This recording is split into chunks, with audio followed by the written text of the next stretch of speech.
Bonjour à vous et bienvenue dans cette toute nouvelle trilogie du samedi et vous, je suis ravi de vous accueillir pour cette 4e fois.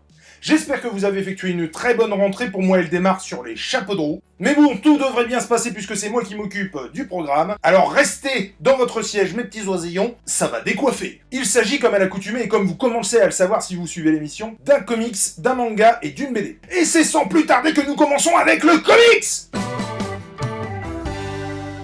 Alors, si je dois être tout à fait clair, je comptais vous parler d'un autre comics que, du coup, je garde dans ma besace pour la prochaine fois. Mais j'ai lu un truc hier, et je me suis dit, c'est pas possible, il faut vraiment que je la mette dans la trilo de cette fois-ci. Il s'agit de The Riverman, publié chez Urban Indies. Désolé pour l'accent, hashtag Deadpool, hashtag rubrique de G, hashtag la rubrique geek, hashtag j'ai beaucoup de mal avec l'anglais, mais je vais vraiment me mettre à la VO. Il s'agit d'un coup de cœur, une pépite. J'ai pris une claque dans la gueule, mes petits poussins, un truc de malade, vraiment. Un premier tome scénarisé par Jody Leleup, dessiné par Nathan Fox, et colorisé par Dave Stewart. Et alors attaquons tout de suite avec le prix, 10 balles. Il coûte 10 balles, comme vous le savez, les premiers tomes chez Urban Indies sont à 10 balles, et ce serait une hérésie que de passer à côté. Alors autant vous le dire tout de suite au niveau du prix, il est prolongé jusque décembre, la faute ou grâce au Covid, ça dépend de où on se place. Et le deuxième tome est par contre à 19 balles. Vous irez choper le 2, parce que c'est du bon, c'est du très très bon. Nathan Bright, le présentateur météo local, mène une vie, j'ai envie de vous dire, pépouse, avec sa fiancée, son chien, du pognon, bref, tout va bien. Mais que nini! Il est accusé alors d'avoir tué 18 milliards de personnes. Autant vous dire qu'à partir de cet instant, il n'aura aucun moment de répit jusqu'à la fin du tome. Bah oui, parce que quand on est une célébrité, aussi locale soit-elle, c'est compliqué de passer inaperçu, et tout le monde vous court après. L'action se passe dans une ville futuriste, puisque nous sommes en 2770. Ce petit bonhomme va donc être poursuivi par les autorités, mais pas que, puisque des mercenaires vont être à ses trousses, et bon Dieu que c'était difficile à dire, et la population locale qui va être très joasse de pouvoir mettre la main sur celui qui a tué 18 milliards de personnes. Ben oui, tout le monde est plus ou moins concerné du coup. C'est un récit fun, violent, mais pas que, mené tambour battant, où vous allez passer par une multitude d'émotions, vous allez rire, il y a de la punchline, de la baston, du gunfight, de la course-poursuite à gogo, avec des moments franchement parfois durs, et vraiment dans l'émotion. Moi, il y a vraiment plusieurs fois où c'était vraiment l'ascenseur émotionnel, quoi, vraiment. On est vraiment sur quelque chose d'hyper jouissif et de complètement décomplexé. Une espèce de Gugus au mauvais endroit, au mauvais moment, à l'instar d'un Die-Hard firagentesque. Disons-le tout de go, c'est de la très bonne cam. Et merci Urban. Et pour 10 balles, nom de nom, que demande le peuple? Ruez-vous sur ce truc. Ah, et pour les deux dans le fond qui se poseraient la question de savoir pourquoi ce gars-là a tué 18 milliards de personnes, pour l'instant, c'est pas du tout le sujet. C'est vous dire à quel point ce scénar est complètement paradoxal et génial! Le dessin est très bon, rythmé, reconnaissable, et qui tient sur la longueur. C'est donc une pépite efficace à mettre entre toutes les mains. Alors si c'est pas déjà fait, je ne peux que vous conseiller d'aller choper ce titre en librairie. Et c'est l'heure maintenant de parler BD! C'est en parlant avec un ami préparant une vidéo absolument extraordinaire à n'en pas douter sur un homme vert, que le nom de Frankenstein est venu sous la table. Et il n'en fallait pas moins pour me faire repenser à la BD de Steve Niels et Bernie Wrightson, Frankenstein, le monstre est vivant. Plusieurs fois, en allant sur le net, en glanant des infos sur ce personnage que j'affectionne tout particulièrement et que j'adore regarder et re-regarder en Blu-ray de la collection Universal, d'ailleurs je vous le mettrai là le coffret, il est absolument sublime si vous pouvez le choper, franchement c'est du ouf, c'est du lourd. C'est tout ce qui est monstre venant de chez Universal. Il y a Frankenstein, la momie, la créature du marais, l'homme invisible. Oh, l'homme invisible, si vous n'avez jamais vu l'homme invisible, ruez-vous dessus, c'est un de mes préférés. Et bref, j'avais vu des illustrations, donc du fameux Bernie, j'ai envie de vous dire, sur le mort-vivant qu'est Frankenstein. Et c'est quelque chose qui m'a toujours interpellé. Et c'est donc en parlant avec l'ami Jay que j'ai tout retourné pour essayer de trouver ce tome. Alors ce tome, l'intégrale, en fait, puisqu'il est sorti en plusieurs tomes, mais que Bernie Wrightson n'a pas pu terminer puisqu'il est décédé. Et c'est un autre dessinateur, Kelly Jones, qui a pris la suite et qui a pu finir le bouquin. Dessinateur d'ailleurs choisi par Bernie. Donc ça fait sens quand même. Et j'ai adoré, j'ai surkiffé. Cet ouvrage fait écho et suite au roman de Mary Shelley, et va forcément réaborder la place que doit ou peut avoir la créature dans notre monde. Et il fait écho à tout ce cinéma glauque, morbide, du cinéma universal, mais pas que. Le film Freaks, par exemple, est une référence absolument indéniable, notamment sur le début qui s'ouvre dans un cirque, et où Frankenstein a pour rôle de faire peur aux spectateurs, et autant vous dire que ça marche. Des questions chères au mythe de la créature vont forcément émerger, comme qu'est-ce que c'est que d'être un monstre, ou à partir de quel moment on est humain, reste intemporelle et incroyablement intéressante. Ponctuée de flashbacks, nous allons être constamment plongés dans les pensées de la créature. Ça ne vous rappelle pas quelque chose ? Ce qui permet forcément de s'identifier et de vivre par procuration ce que vit la créature. Le personnage principal continue à avoir une interaction avec son créateur, puisqu'il continue de le hanter, de lui poser des questions et de titiller sa culpabilité, une sorte de conscience qu'il poursuivra jusqu'à la fin. Et c'est pas du spoil puisqu'on en parle dès la première page. Une créature qui n'en peut plus de la vie et qui ploie sous le poids de la culpabilité et qui voudra en finir, mais qui ne peut pas. Bref, une histoire, autant vous le dire, pas gaie du tout. Faut pas y aller un jour où on est...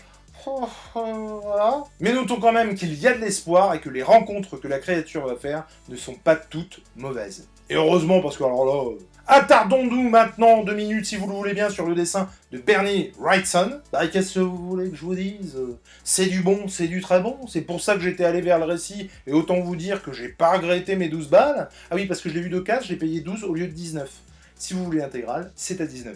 Mais je pense, je dis bien je pense, je ne suis pas sûr, mais je pense que si vous prenez le tome 1 et tome 2, je ne suis pas sûr que vous ayez les pages de Kelly Jones, qui, autant vous le dire en passant, est bon, ça fait le café, mais c'est quand même pas Bernie. Chose très chouette d'ailleurs, au passage, en fait il est reparti des esquisses faits au crayon bleu de Bernie Wrightson, et pour le coup j'ai trouvé ça hyper cool dans ces pages-là d'avoir laissé le crayonné bleu, c'est-à-dire qu'on voit que ça a été ancré au-dessus, et du coup on n'a pas effacé, que ce soit à la gomme ou au scanner, les traits bleus de Bernie Wrightson. Et je trouve que c'est très très cool, du coup, d'avoir les deux, en fait, j'ai trouvé ça chouette.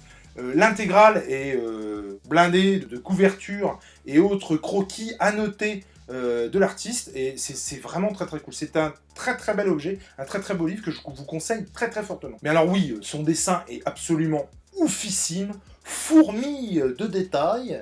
Il joue avec les ombres et lumières, les paysages apocalyptiques, j'ai envie de dire les paysages de mort, de faim. Ça marche, mais de ouf. Tout au long de la bande dessinée, on a franchement l'impression qu'on nous présente une vision cauchemardesque du monde. Il joue avec les ombres, les lumières, mais aussi les profondeurs de champ. À noter d'ailleurs, petit bémol, que c'est du papier mat. Donc même le noir est grisé, je sais pas comment expliquer, mais il n'est pas noir. Pour ça, il aurait fallu du papier glacé, et je me demande vraiment si du coup le papier mat, pour le coup, ne dessert pas l'œuvre de Bernie Wrightson. Mais ces doubles pages sont absolument sublimissimes, et comme je vous le disais, sur 2 tableaux en jouant sur la profondeur de champ et tout, j'ai vraiment adoré, c'est un plaisir, un régal pour les yeux. Bref, si vous êtes un tant soit peu fan du mythe de Frankenstein et de ce qu'il peut représenter dans l'inconscient collectif et dans notre société, je ne peux que vous encourager vivement à aller choper ce titre, et puis les dessins sont absolument extraordinaires, vraiment. Passons maintenant au manga. Pour cette 4e salle, j'ai décidé de vous parler du manga All You Need Is Kill. Un habile jeu de mots, comme vous l'aurez compris, sur la chanson All You Need Is Love. Parce que oui, on va se le dire tout de suite, c'est pas franchement in love. Quoique, comme vous le savez, on s'est mis au manga depuis peu avec la Minico, et on surkiffe. Ce que je kiffe en revanche beaucoup moins, c'est les séries qui ont une centaine de numéros à leur actif. Donc, j'essaye de choper des trucs hyper concis. Et j'ai donc trouvé All You Need Is Kill, publié en 2 tomes. Sur un scénario original de Hiroshi Sakura et un dessin de Takeshi Obata, qui, il me semble, a dessiné le manga cultissime Death Note, que je n'ai pas terminé, hein, j'en suis au 1er tome, grâce à l'ami Spider-Man. Mes amis, l'heure est grave, l'armée américaine et japonaise s'est retranchée sur l'île Kotoyoshi. Une bataille épique pour la survie de l'humanité contre des monstres complètement dégueulasses à souhait est sur le point de se dérouler, le lendemain, plus précisément. C'est alors qu'un soldat, personnage principal de l'histoire que nous sommes en train de suivre, Keiji... Non, pas lui, non. Keiji Kiriya se rend compte qu'il revit et revit inlassablement la même journée jusqu'à se faire tuer à chaque fois sur le champ de bataille. Et alors autant vous dire que le champ de bataille, c'est pas du pipeau. C'est pas à coup de claque dans la gueule qu'ils vont gagner la guerre. Là, on part sur de l'exosquelette, à coup d'énormes lames, des fusils qui défendent de tout le monde. Il va faire la connaissance sur le champ de bataille de Rita Vrataski, la très grande soldate, qui pète des gueules et qui botte des culs avec une aisance, mon pote, aux petits oignons. C'est pas compliqué, on l'appelle la Full Metal Bitch. Non, pas elle non plus, non. Et autant vous le dire tout de suite, en 2 tomes, vous n'aurez jamais la réponse à toutes vos questions. Mais on s'en fout, c'est pas ça le problème. C'est génial. Vous allez pouvoir assister à l'évolution d'un héros qui se construit au fur et à mesure des journées qui se répètent. Il va donc batailler comme un tigre pour sortir de cette boucle temporelle, et pour cela il devra faire des choix ô combien difficiles. De l'action, de la violence, de la SF, une histoire d'amour, et surtout un scénar redoutablement efficace qui ne s'étale pas du coup, vu que c'est en 2 tomes, vous l'aurez compris. Attends, j'ai complètement oublié de vous parler du film. Bah oui, parce qu'il y a un film qui s'appelle Edge of Tomorrow avec Emily Blunt et Tom Cruise, réalisé par Doug Liman. Vous avez l'affiche juste en dessous. D'ailleurs, il me semble qu'il est dispo sur Netflix, donc allez-y, allez vous faire plaisir. Pour la petite histoire, moi j'ai d'abord vu le film, que j'ai trouvé vraiment hyper cool. Je m'attendais pas du tout à ça. C'est vraiment à 100 à l'heure, tambour battant, enfin c'est punchy à fond quoi. Et Tom Cruise est plutôt cool dedans. Donc franchement, le film était vraiment bien sympa. Et du coup, je me suis forcément intéressé au matériau d'origine, qui est le manga, donc, puisqu'il est inspiré de All You Need Is Kill. Donc, bah ouais, allez faire un tour. Franchement, si vous avez Netflix, ça mange pas de pain, ça vous coûtera rien. Si vous avez d'autres manières de choper, bon bah voilà. Et puis non, franchement, que ce soit dans un sens ou dans l'autre, je vous invite forcément d'abord à regarder au manga et ensuite à aller voir le film. Bref, ce que je n'ai pas fait. Voilà. Alors déjà, je me tourne vers mon moi du passé en lui disant que c'est vraiment le dernier des couillons d'avoir oublié cette histoire. Et puis j'ai envie de vous dire, bah on va le laisser fignoler, hein. Le gars s'est cassé les noix donc... Bref, si vous voulez du manga et de la SF qui s'étale pas trop, ce récit est fait pour vous. Voilà, c'est tout pour cette sélection. J'espère que vous avez pris du plaisir à regarder cette émission autant que moi j'en ai eu à la faire. Il me reste une fois de plus à vous signaler que si l'émission s'appelle la trilogie du samedi, et vous, c'est pas du tout un hasard, il faut que vous likiez, partagez et commentez en masse pour me dire ce que vous êtes en train de lire. On sait jamais, sur un malentendu, ça pourrait se retrouver dans une prochaine trilo. Allez, à ciao!